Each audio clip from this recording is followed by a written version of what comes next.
Cruisers! Who doesn't like cruisers? They're one of the most versatile class of ships in the game. We have light cruisers with small, rapid-firing guns, heavy cruisers with larger, slower-firing but heavier-hitting guns. Then we have the Illinois, which would technically be a cruiser? Point is, there's a lot of diversity when it comes to cruisers in World of Warships, which can make it hard to pick a cruiser line to go down, especially with the game constantly evolving throughout the years. So that's what this video will help you determine.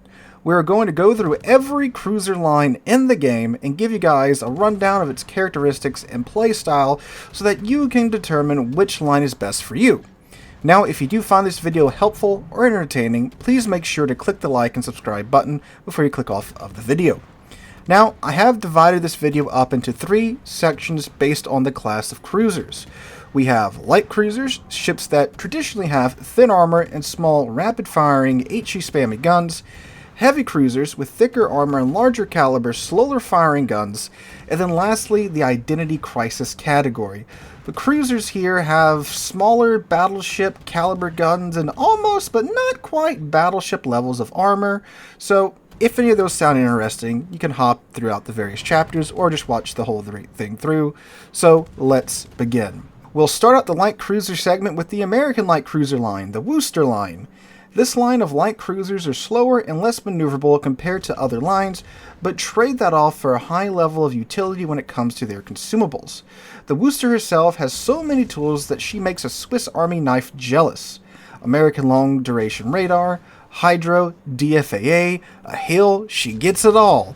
Like all light cruisers, the guns are of course smaller caliber guns, but they do get the American shell arcs and ballistics, which means that you can comfortably sit behind an island and catapult your shells over it with no problem, but the shells will take 2 business days to get to your target once you get past 14-ish kilometers. So very much like the heavy cruiser line, the light cruiser line is best played using island cover close to the cap to provide your team with radar coverage of the cap as you burn down the enemy ships and slaughter enemy destroyers with your rapid firing guns. Definitely not a cruiser line to play in the open due to their low top speed and sluggish maneuverability along with a high freeboard. Next up is the British light cruisers. One of the more unique lines of light cruisers if you ask me. Again, like all light cruisers, they do have small guns, but unlike most other light cruisers, they do not have HE. Instead, they are equipped with AP that has improved pin angles, meaning that they will bite into armor at steeper angles where most other AP shells would bounce. Combine this with their short fuse time, and you get AP that will tear through the extremities and superstructures of battleships and outright murder destroyers and other cruisers. The trade-off for this is absolutely terrible armor, even by light cruiser standards. Battleships absolutely love seeing British light cruisers out on the open because they know they're about to remove 2/3 of your HP in a single salvo, if not outright delete you. Now, this is compensated by the smoke screen that British light cruisers get on top of hydroacoustic search, and they get the ability to single drop their torpedoes, meaning that if you're really sure that this ship is heading in this one direction, you can ensure that, well, all your torpedoes smack into their side. At higher tiers, you also get a super heal that will reprint your ship and can swap the smoke screen out for radar and really bully destroyers out of existence, or be an open water gunboat minotaur if you are exceptionally brave. However, most British light cruisers are best played by slinging AP from their smoke or behind island cover. Be advised that they do take longer to stop than most other light cruisers, so don't be that one Minotaur player that glides right on out of their smoke screen and into a battleship broadside. Next up is the Pan American light cruisers, which are a mashup of the previous 2 lines. They're a mix of domestic South and Central American light cruisers at lower tiers and Worcester-esque cruisers at high tiers, and they only have AP shells, again with improved pin angles like the British. They share the weaknesses of the American light cruisers with their armor and high freeboard at higher tiers, but this is made up for by their improved heal with the ability to have an incredibly fast cooldown time on their consumables with their combat instructions. Once you fill up your combat instructions by landing shells on the enemy ships, you can pop it and get an 85% reduction on your consumable cooldown, including your improved heal. So this allows you to be a bit more ballsy with your play than with American or British light cruisers. However, you are still very much a light cruiser and can be deleted in a single salvo by a battleship with good enough aim. Also, like the American line, the higher tier ships do get radar and hydro in separate slots. Again, best played very similar to the American line, where you hug an island and sling your improved pen AP shells over the island, or if you want to be ballsy again, you can do a little bit of open water gunboating with the Pan American light cruisers, and, well, again, with that improved heal, that does open up a lot of opportunities for you, so do with that what you will. Speaking of Pan lines, let's talk about the Pan-Asian line of light cruisers next. They're essentially a line of Asiatic Atlantas, if you will, so light cruisers with destroyer caliber guns, so we're talking about small caliber guns even by light cruiser standards. But they also get deep-water torpedoes in the mix. So deep-water torpedoes are torpedoes that cannot hit destroyers, but are stealthier and deal more damage than normal torpedoes. The deep-water torpedoes are accompanied by a reload booster for them on higher-tier ships, which make them excellent area denial tools. The line features small, destroyer-caliber guns with short reload times and floaty shell ballistics, meaning that farming from long range isn't impossible, but also isn't ideal. You'll have to use their good concealment to get in close, then their smokescreen to stay undetected while you burn your target down. The Jinan is one of my more favorite light cruisers, despite having the lowest HP of, well, any tier 10 cruiser, because it simply denies the enemy the right to exist in an area thanks to the reload booster, allowing it to dump 40 torpedoes out at a time. Eat your heart out, Kitakami. So moving on to our next line, which will be the Soviet light cruisers. The Soviet light cruisers are some of the best long-range kiting cruisers in the game. With their comfortable shell ballistics and actually decent side armor, they can sit at long ranges and farm down enemy ships with their HE, and then chunk the living crap out of them with their high alpha AP when the enemies show them broadside. Although sitting at range is wasting a lot of their utility, as at high tier the line does have the Soviet long-range radar available, so sitting at 15 kilometers plus from the cap isn't ideal for that, but if you just need a kiting cruiser, these guys are simply one of the best. Now, the Soviet light cruisers are also not exactly maneuverable.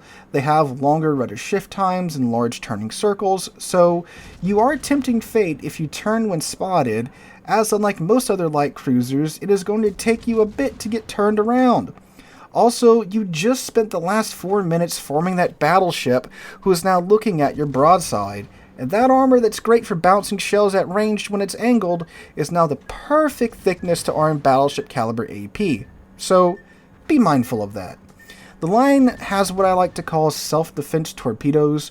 Most of their torpedoes top out around 4 to 6 kilometers, so they can't really be used as offensive tools. They can only really be used in cases where you are being rushed. Overall, best played angled out from the enemy team around 13-ish kilometers. They do have the Soviet shell ballistics and such, so it's very, very comfortable at that range to aim. Now, the 13-kilometer-ish range comes into play by the fact that you're a mere 1 kilometer out from your radar range from the cap, so you can just throw into reverse, get into radar range of the cap, pop your radar, boom, you can catch the DD in the cap if you need to do so, or whatever ship you need a radar. But if your cap does get overrun, you can smack W a couple of times and just putter run out into the distance while you bait the enemy into chasing you as you burn them down. Speaking of burning ships down, the Japanese light cruisers are an interesting design. They have a large number of small caliber guns like most light cruisers, but they have a reload that's closer to that of a heavy cruiser. And at higher tier, they really get carried away with the whole large number of small caliber guns, with the Yodo having 18 guns. That's something, alright. Now, this is in part thanks to the high alpha damage of their HE guns and their comfortable ballistics at long range. Oddly enough, these light cruisers outrange their heavy cruiser counterparts in the Japanese tech tree. That's, something. They also get long-range torpedoes with high alpha damage and improved launch angles, unlike the heavy cruisers again, who have to essentially show broadside in order to use their torpedoes. These cruisers are also highly maneuverable with quick rudder shift times, so this leads to a very comfortable long-range HE spam and torpedo gameplay. The armor on these ships is of course not that great even by light cruiser standards. They'll give the British light cruisers a run for their money, so you most definitely want to stay on the move as you burn your targets down using your great Japanese HE Alpha and fire chance. What's also odd is that these cruisers received the submarine surveillance consumable a while ago, which means that they can spot submerged submarines with this consumable, but given their playstyle, it likely won't be a top priority for you, but hey, you have it, so if a submarine does pop up next to you, you can pop your submarine surveillance, catch them, and sink them. So, long-range HE spam along with a little bit of torpedo gameplay tossed in there. If that sounds interesting, you might want to check out the IJN light cruisers. Alright fellas, we're now heading on over to the heavy cruiser lines, starting out with the Americans. The American heavy cruisers are not only one of the oldest cruiser lines in the game, but in my opinion are also one of the best thanks to their guns. The American heavy cruisers are armed with the special Mark 8 Super Heavy AP shell, which gives them improved penetration angles and a high alpha damage rating, meaning that if someone is silly enough to show you their broadside, you can, and should, use AP on it. It will likely reward you with plenty of damage in return. Now, the trade-off for this is the incredibly floaty nature of the AP shells at range. As far as playstyle goes, they play fairly similar to the light cruiser line, except with more of a focus on AP instead of HE. Don't get me wrong, you will be using a fair amount of HE, but when you see the opportunity to use AP, especially at 12 kilometers inwards, use it. The AP can and will chunk the living crap out of the upper belt armor of battleships, the extremities of battleships, the superstructure of battleships, and will outright just murder most of their cruisers if you catch their broadside, so definitely use that AP. While not quite as fragile as the light cruiser line, the American heavies are hardly rugged, so it's more of the same when it comes to hugging islands, playing near caps, and avoiding open water. Just like with the light cruisers, you want to use your long-duration American radar to spot enemy DDs and caps, or light cruisers and smoke for your team, or for you to murder. The Des Moines, the Tier 10 for the line, is one of the best cruisers in the game in my opinion, with its auto-loading 203mm guns, and I would highly recommend grinding the line for her alone. And speaking about older heavy cruiser lines, the Japanese heavy cruisers. While just as old as the American heavy cruiser line, the Japanese heavies have not exactly aged quite as gracefully. These were once long-range HE spammy cruisers, but are now mid-range HE spammy cruisers instead, in a world of super ships and plenty of 18-inch guns at higher tier. While not quite as fragile as light cruisers on paper, the weird armor geography of the heavy cruisers will lead to you eating large amounts of damage from some very odd shots that you wouldn't think would cause half of your ship's HP to disappear, but it does. Now back in 2019, this wasn't a huge deal because these ships did have long-range guns for 2019, but it's 2024 and well, the Yodo has more range than the Zao. Joy. But the Japanese heavy cruisers are incredibly stealthy if you build into their concealment, so you can dictate the terms of your engagement if there's an ACV around at least, or submarine spotting you. Just like the light cruisers, the heavy cruisers also have that Japanese HE with its high alpha damage and its high fire chance, but larger guns, so you will be burning down enemy ships left, right, and center. They do also have fairly good torps, except when it comes to the torp angles. Most of the line has to be pretty much broadside to launch them, so you want to either be undetected when you're doing that, or at least not be the center of attention when you're trying to launch them. Like the light cruisers, they do also get the submarine surveillance consumable as well, which makes a little bit more sense here as these guys are kind of more medium range ships nowadays, so they're kind of closer to the action where the submarines might be. The playstyle is generally burning ships down from 14 to 15 kilometers out, while using your good maneuverability and concealment to hide from returning fire, and launching torps down a flank to inhibit the enemy team's push. So if you want a mid-range open water HE, torpedo-focused cruiser line, look no further. Now the Soviet heavy cruisers are very much played like Soviet battleships.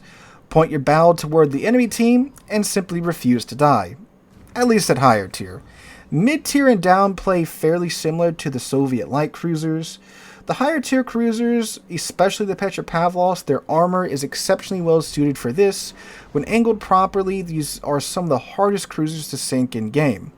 Their guns are also equipped with the Soviet shells that get the exceptionally comfortable Soviet shell ballistics. Without getting into the convoluted programming of these shells, they maintain their velocity at range better than most other shells in game, like the light cruisers, except their guns are bigger. Therefore, they still hit hard at range and are easier to aim at range thanks to this as well. The line does also come with radar and hydro at higher tier, which gives them a good degree of utility. The weaknesses of the line come in from their brittle sides. While these ships are very sturdy bow or stern on, if you catch their flat side, they will evaporate like it's 1991. They're also very sluggish thanks to a slower than average rudder shift time and a massive turning circle on average. So you definitely don't want to get caught out in the open if you can help it, but overall a very good line with the Tier 10, the Petropavlovsk, being a favorite among competitive teams. The German heavy cruisers are among my favorite in the game, thanks to the Hindenburg. Now, the line does have its fair share of rough spots along the way, especially at mid-tier, but it is worth it in my opinion. The guns on the German cruisers have flat shell arcs, which make them comfortable to shoot, along with the high alpha AP that really shines when someone slips up and shows you their side. The HE is rather anemic when it comes to alpha damage, but like any HE, it can and it will start fires if you're unable to use the AP. It also does pin more than the standard HE pins on the other cruisers, so you got that going for you. You don't have to worry about taking IFHE. They also have torpedoes up their sleeve for close encounters. The German cruisers are fairly tough by cruiser standards. Their armor leaves them pretty well protected against cruiser caliber guns, but they will get chunked by large battleship AP thanks to that armor, ironically. They are also fairly maneuverable at higher tier to help offset this. The line is also equipped with the German long-range, long-duration hydro, which can help with dealing with submarines, torpedo DDs, smoke cruisers, and destroyers as well. As far as the playstyle goes, German cruisers are best played from medium to close range, looking for broadsides to chew into with their AP, and using their hydro to scare away DDs and smoke cruisers. They can also be effective kiting ships with their long-range guns and their HE. While their HE alpha is quite bad, again, it will start fires and annoy the enemy into chasing you, and therefore you get to burn them down with your HE either way, or you use your AP to chunk their sides when they decide to stop chasing you. So again, good medium range cruisers. They can also do some little bit of long range kiting duty if you need them to do so. Alright, the Baguette Brigade is next. Now, to be clear, we're talking about the Henry IV or Henri IV, however the hell you're supposed to say the ship's name. We're talking about that line here, not the Marseille. We'll get to her in a bit. These guys are excellent long-range cruisers that can do double duty as mid-range AP cruisers, especially at higher tier. The French cruisers are equipped with both comfortable AP and HE shells, with a main battery reload booster to boot, meaning getting follow-up shots is incredibly easy. Did that battleship just put out his fire? Great, hit him with a few more salvos to set him on fire again. Oh, that cruiser just pulled out broadside? Slap him with 3 back-to-back salvos of AP. These cruisers are also equipped with the engine boost consumable, which not only increases their top speed, but improves their acceleration parameters as well, meaning that you can easily juke incoming fire by simply speeding up or slowing down from medium range using the engine boost consumable. The French armor is famous for eating salvos that should outright delete the ship it's protecting. Why? Who knows? I've been in situations where I was confident I was heading back to port just for the armor of my Henry IV to simply not care about the Yami shells. Conversely, I've had about half of my health removed from a single shell going through the deck, which I thought for sure might get a full pin but not delete half of my ship. So it's a gamble, but from my experience, it tends to work out in your favor. So again, excellent mid to long range HE or AP focused ships. You get some very large guns on the higher tier ships for, well, what used to be very large guns back in the day, but again, AP or HE focused medium range ships here with a little bit of throttle juking thrown in with the higher tier ships. Alright, so the British heavy cruisers, which unlike the British light cruisers that are forbidden from even thinking about HE, the British heavy cruiser line is all about HE. The heavy cruisers come equipped with HE shells that have improved alpha and fire chance compared to similar tiered ships. The AP on these cruisers aren't to be overlooked either, but short of a broadside being given, you're better off just sticking with HE. You get good, consistent damage there with those HE shells and fires to boot on top of that. They do share the single drop torpedoes of the light cruiser line though. While the armor is improved over the light cruiser line, they are some of the squishier heavy cruisers, but they do come equipped with a super heal at higher tiers, making them fairly annoying cockroach cruisers. They do not come with radar, but instead have Hydro and DFAA for their utility. So if you need a heavy cruiser to be an annoying, unkillable mosquito in the enemy team's flank, the British heavies are the line you're looking for. The Italian heavy cruisers are an incredibly strong line once you get to tier 8. The mid-tier grind is admittedly pretty rough here due to the ships having to be balanced around SAP. SAP is essentially HE that has no chance of starting a fire, but has incredibly high alpha damage and pinning capabilities, meaning that if you have a lightly armored target, be it a destroyer, battleship superstructure, or a light cruiser, you're going to absolutely pulverize it with SAP, which makes this entire line great for murdering destroyers. There are very few things destroyers want to see less than an Italian ship at the cap they are trying to take. Now, this is balanced at mid-tiers by less than stellar reloads and fragile ships. But once you get to tier 8, the party really starts. The ships become tougher, they get more guns and better torpedoes. They can make better use of their exhaust smoke generator that allows them to move at full speed but still be covered by their smoke screen. This allows the Italians to either run down a flank undetected or smoke up and retreat if they find themselves in an unfavorable situation. Like the Japanese lines, the Italians also get the submarine surveillance consumable at their disposal. You find yourself in mid-range situations a lot with the Italians, so it makes a bit more sense that they get it. The playstyle for the Italians is mid to long range. Their guns are pretty high velocity, so shooting at long range is fairly easy when compared to other cruisers. Using your smoke to either get into a favorable position undetected or to disengage if it gets too hot for you is essential with the Italians. Murder destroyers and light cruisers with your sap shells, then get to farming battleships, superstructures, and extremities. Rinse, wash, repeat. Alright, now the Spanish cruisers. They are, in my opinion, one of the more fun lines of heavy cruisers. They are tough, mid-range, AP-focused cruisers, equipped with a burst fire mode from tier 7 on up. This makes them all the more deadly when they catch a target broadside. The burst fire mode gives you 2 salvos back-to-back with a reload time of about 1.5 seconds in between those 2 bursts. Now after those 2 bursts though, it does take 28 seconds to reload, which really isn't too terrible, so it's fairly easy to justify the use of this burst fire mode. Now equipped with this burst mode, good armor, and torpedoes, I do wonder why the line isn't more popular. The Castilla, the tier 10, is one of my more favorite newer ships in fact. Perhaps it is because the line is more mid to close range focused, and that is hardly in meta today, but if you do like mid to close range AP focused cruisers that can brawl, the Spanish are most definitely for you. Alright fellas, now we're going to take a look at what I like to call the Identity Crisis cruiser lines. These are cruisers that are big enough to be considered battleships or battle cruisers, however Wargaming stuck them in the cruiser slot for one reason or another, so let's begin. First up is the French with the Marseille line. What we have here is a line of essentially turbocharged Dunkirks.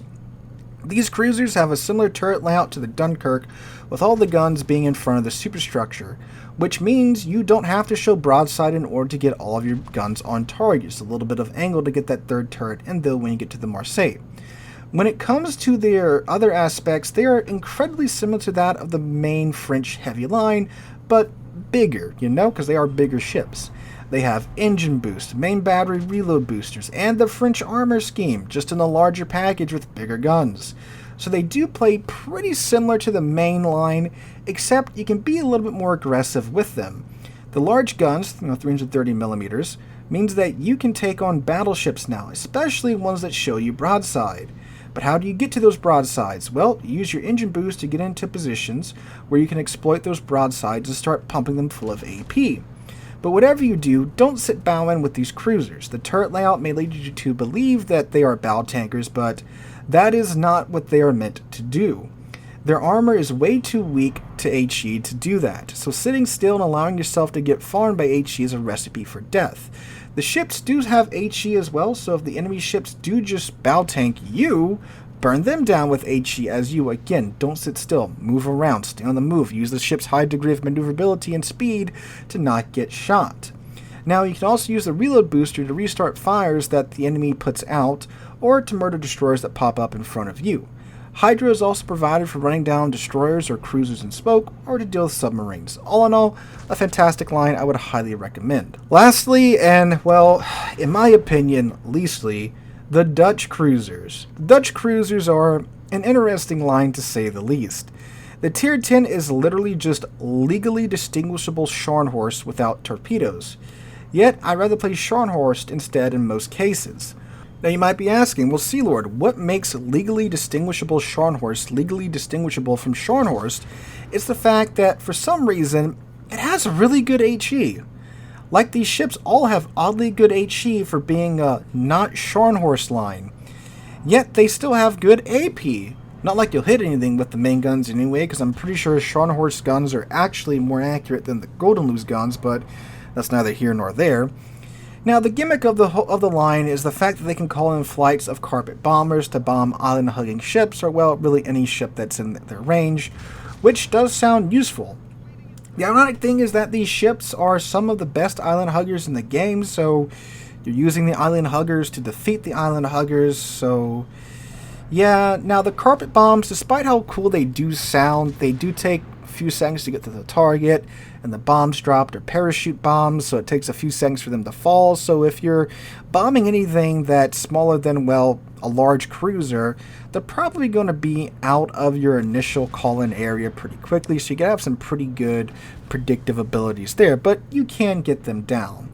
Now, despite all that with the carpet bombers, the line itself doesn't really get good until you get to the Tier 9, and it's a miserable slog until you get there. Unique upgrade Goldenlew is pretty goofy and can be fun. You get an additional charge of your airstrike, which gives you 3 charges instead of 2, so that's a little dumb fun, but I really wouldn't recommend this line at all until maybe you're way late into your World of Warships journey. So guys, that is my brief run through of each of the cruiser lines, both light, heavy, and our Identity Crisis cruisers there at the end. So let me know what you guys think in the comments down below. What cruiser lines would you recommend to players looking for a new line to go down in the year of our Lord 2024? Again, if you enjoyed the video, make sure to drop a like, leave a comment, subscribe to the channel. Helps out tremendously so on the YouTube side of things. Hope you guys have a wonderful Tuesday, and wonderful rest of your week. Hope to catch you guys in the next one.